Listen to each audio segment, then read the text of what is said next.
Good morning dear student.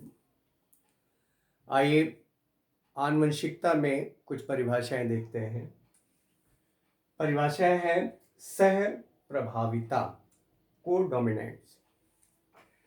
Mendel के नियमानुसार जब हम दो विपरीत लक्षणों के बीच संकरण कराते हैं तो F1 जनरेशन में प्रभावी लक्षण प्रदर्शित होता है, शो होता है।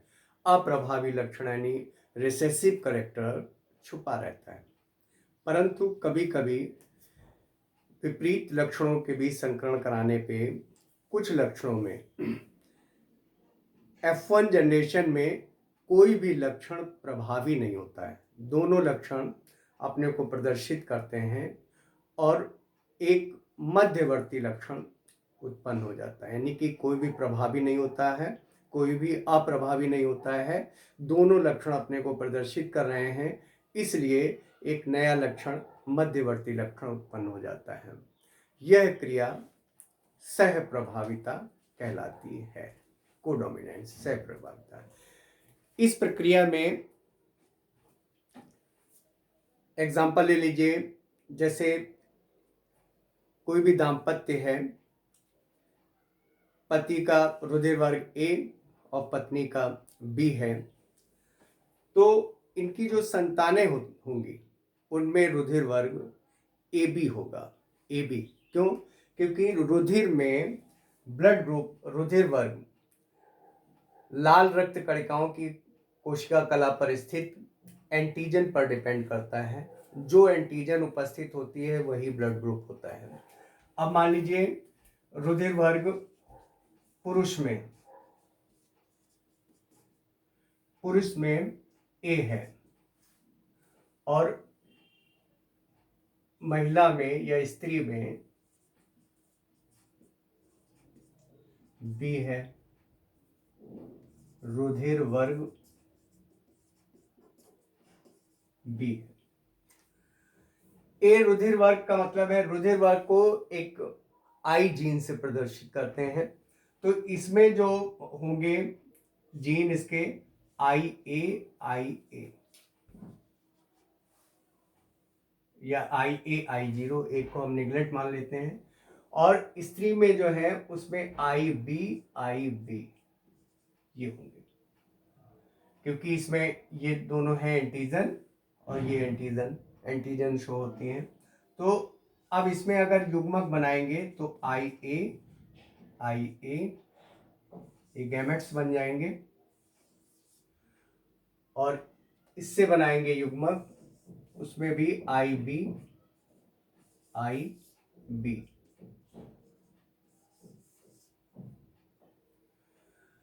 अब इनका संकरण जब कराएंगे पहले इसका, तो आई बी और फिर इसी का इससे, यहां भी आई बी।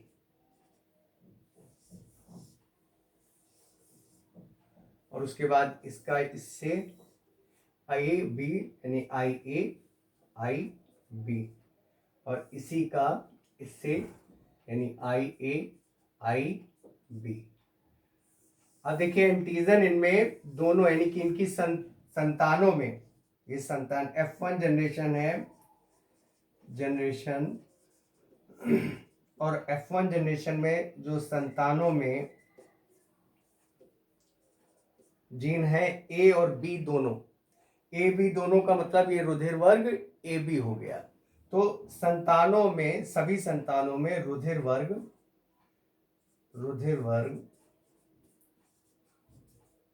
ए बी होगा। रुधिर वर्ग ए बी होगा, यानी एंटीजन ए एंटीजन बी दोनों ने सह प्रभाविता यहां प्रदर्शित की। तो जब F1 जनरेशन में कोई भी लक्षण प्रभावी नहीं होता, दोनों लक्षण अपने को प्रदर्शित करने की कोशिश करते हैं, जिससे कि एक नया लक्षण, मध्यवर्ती लक्षण उत्पन्न हो जाता है। यह घटना, यह क्रिया सह प्रभाविता कहलाती है। और ये एक और टॉपिक है, वो भी समझ लेते हैं, और वो है क्रॉसिंग ओवर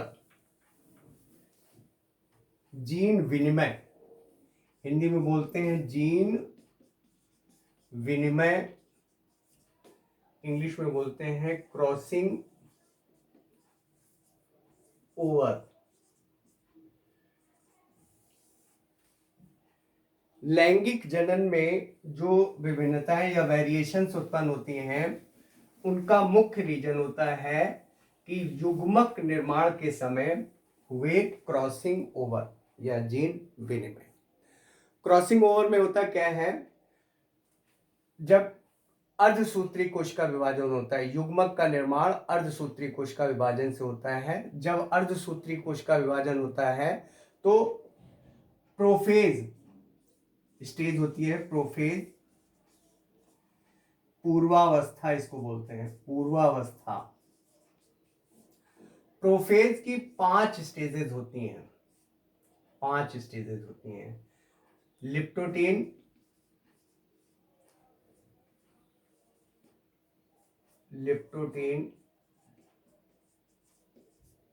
जाइगोटीन,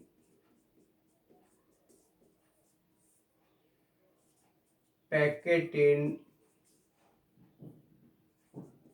डिप्लोटीन और डाइकाइनेसिस।